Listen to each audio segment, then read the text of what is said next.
In this video, I might be cut off. Excuse me, that's the mold. I'm gonna go over the poisoned apple analogy. So, my father watched my mother give me medication, and then I get sick right after the medication for years. On Halloween, my father said I could go out trick or treating. My mother said no, she didn't want me going out trick or treating. My family and neighbors said no, let him, and we all agreed I could go out trick or treating. 2 hours while I'm getting dressed or before I get ready, my mother gives me meds, which my father hears and sees that she's administering meds to me. He's very aware that she's administering meds to me.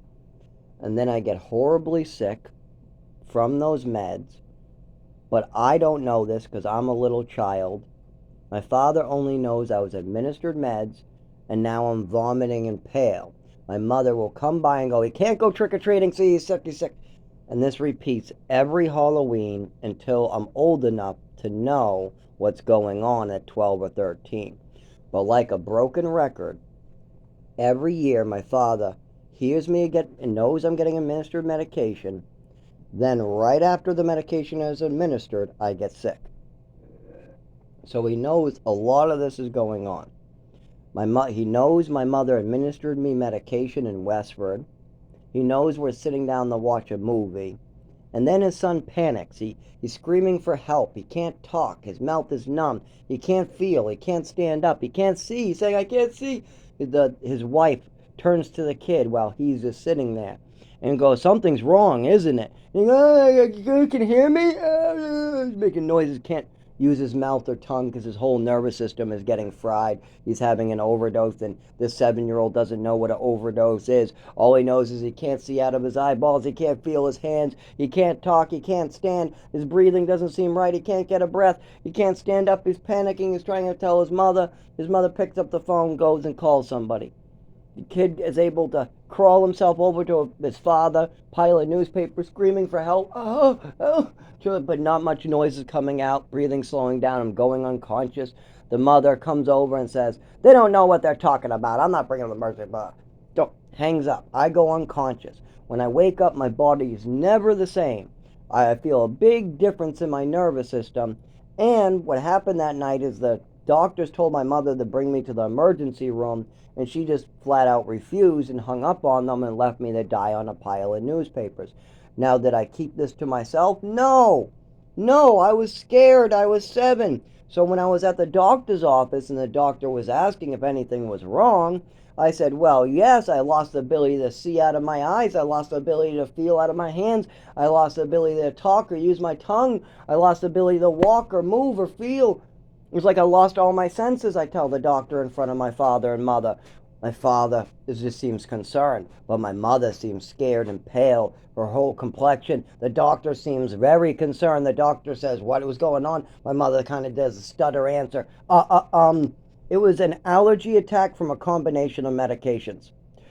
Then the doctor goes, "What are those medications?" And my mother goes, "I don't know, I forget. We don't need to concern ourselves with this issue." Then on the car ride home, my mother asked me, "Why did you mention that in front of the doctor?" And I say, "Because it's true." And that's all I can say because I don't know the question, because it's a question from somebody who did something wrong, who's covering up their mistakes. Not only that, when teachers are looking into this and trying to do it, my mother is trying to make sure to avoid it. What is she doing? When teachers and doctors start looking into this, she puts me in ballet and moves me across the country to El Paso, Texas, and does not allow any of the doctor's diagnoses, the teacher's information, to flow to the new location. Yes, I get trafficked. That's how she stops it. Now, if I had stayed in Westford, and if people actually wanted to look into my health like a normal child, like if my mother and father actually cared about my safety, I wouldn't be suffering today at the age of 31.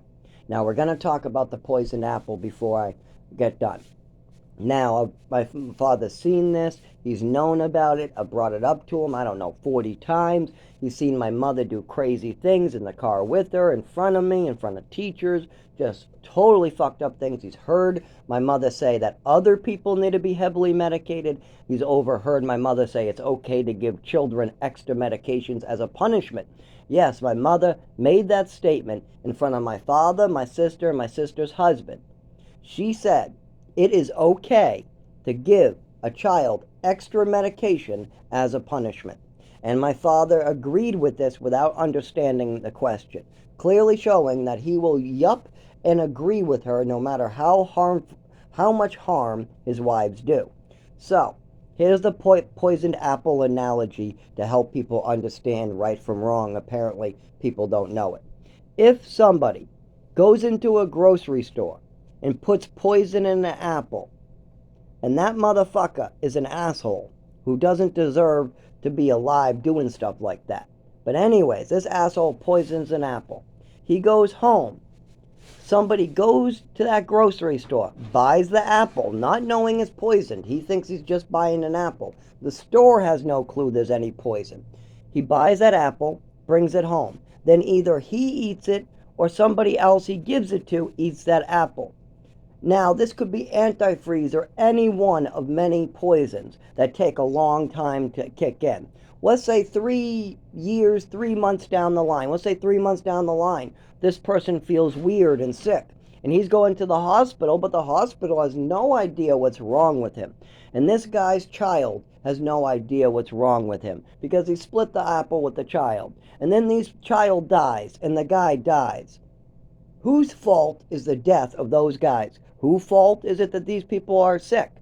Is it that he didn't pick out enough doctors? Is it that the person who ate the poison apple isn't smart enough to pick the right apple? Is it the guy who picked the poison apple didn't have a good doctor, so it's the doctor's fault? I'll tell you whose fault it is. It's the fault of the person who put the poison in the apple. And also, not only was that action the fault of the guy, that guy who put the poison in the apple, at any time, at any day he woke up, he could walk in and tell the grocery store what he did and tell the truth and admit to putting poison in the apple. And even if somebody bought that apple and is getting sick, they can try to contact the doctor, and then the doctor knows what's wrong with the guy's child or the guy. And then the doctor might be able to save that guy's life, and then the guy's life can move on. His child gets to live. But if that guy who poisoned the apple decides to sit at home keeping his mouth shut, not only did he poison an apple and kill somebody by that one action, he also killed them every day after that by making the decision to wake up and keep his mouth shut about what he did. Not only is he committing a sin by poisoning the apple at the grocery store, not only is he committing a crime by poisoning the apple at the grocery store, he's being sinful every day of his life by keeping his mouth shut about it. Because if he gets up off his ass any morning and just tells somebody what he did, they can save that guy's life, because then the doctor knows what's wrong with the poisoned man who ate the apple. But if one man poisons an apple at a grocery store and another man buys that apple and gets sick at home, and he's going the doctor, and then dies, it's the fault of the guy who poisoned the apple, because the guy not only poisoned the apple, he kept his fucking mouth shut. So when the guy got sick, the other guy who ate the apple gets sick, the doctors have no idea how to help him. Let's say the man poisoned the apple at the grocery store, but then comes clean. He has a change of conscience. He follows Jesus. He goes in the church one day and decides that he's going to be a good man. He doesn't want to be an evil man killing other people and harming other people. So he walks into the grocery store and lets them know that he poisoned the apple. And they check the cameras and they see a guy buying that poisoned apple. So they arrest the man who poisoned the apple, and he goes to jail. He's alive, healthy, he'll have a roof over his head, and he admitted to his deceit. So Jesus forgives him. And not only that, then the grocery store tracks down the man, and the man is in the doctor's, and the doctor has no clue how to help this man. He has no clue what's wrong with him. They've tried everything. But then the grocery store man talks to the doctor and says, we just arrested a man who told us that this poison is what he used in an apple with this man. And then the doctor goes, oh, Oh, that's what happened. This man was poisoned by an apple. So then they check the poison. They find out what's wrong with the kid and the father who ate the apple. And then the father and the kid can have a normal life and live the rest of their lives out. But if that first man who poisoned the apple in the grocery store does not come clean, then the doctors have no idea how to help the poisoned man, and they can't. Now, the reason why I'm using this analogy, how one man poisoned an apple at a grocery store, and then another man buys the apple at the grocery store, the reason why I use this analogy is it's no different than what happened to me.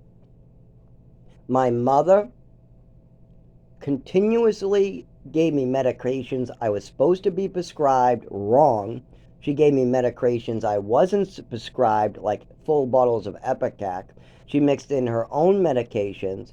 She administered me medications at the wrong time. She was doing a lot of funky stuff with medication, making me sick. She did not get me help after an overdose and lied about that overdose. I got trafficked to state while my mother continued messing around with medications in me.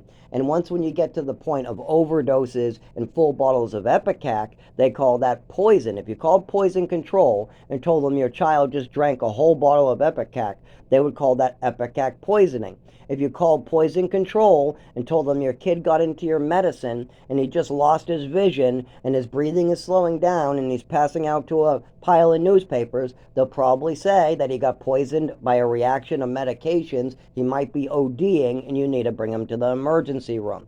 So, I was poisoned over and over by my mother. Now, my father was aware of this by the time I was 14, but he was trying to look away, and so love was blind. Even though his mother was at my mother, his wife was admitting to these things right in front of him. Like at the age of 16, my mother admitted to giving me extra medications as a punishment and giving me extra Epicac as a punishment at the age of 7. She admitted to this right in front of my father. So we know I was given extra medications to a poison point. And I have plenty of these PTSD memories. That the worst one was the OD, which changed my nervous system for life. That's the biggest one. But there's so many other messing arounds, like opiates on planes, drugs before adoption stuff, drugs before adoption parties. There's so many times my mother drugged me. Now, my father knows this, but he doesn't want to handle it or acknowledge it. I know this. My whole family knows that she was administering shitloads of pills to me. They all knew that she was unstable and she was doing unstable things. Some of my family heard her admit to giving me extra medications as punishments. So we're aware that I was being poisoned. But how many people are coming clean and letting the doctors help me? How many doctors that I'm seeing know about this? Or are we just calling me a crazy lunatic? Don't help him. None of it's true. We want to go on a cruise, so don't listen to him at all. Or is that what's going on?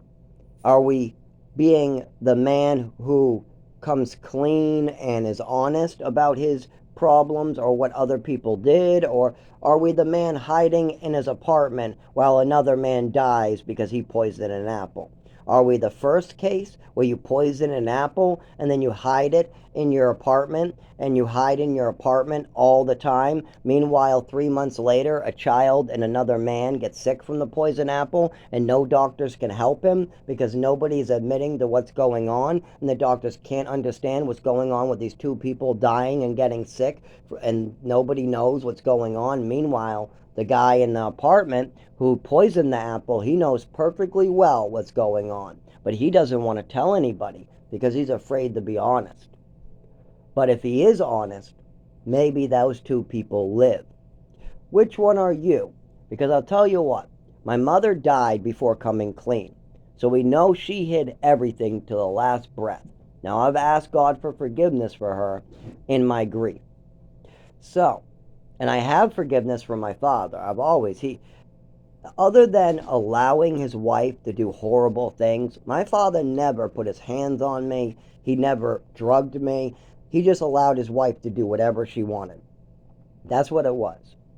Whatever my mother said, did to me Whatever excuse or lie she spun, my father was there to back her.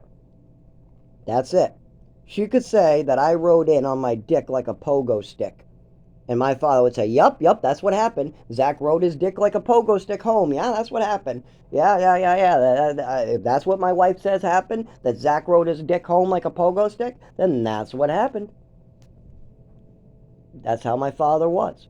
She could be sticking a hot rod, burning hot up my asshole, telling him it's a medical treatment. And as long as she had enough bullshit to spin, he would let that continue. And these are analogies, but I can give you real examples that I've used in past videos. But I think it might be easier if you just go through my past videos, seeing as I'm out of time.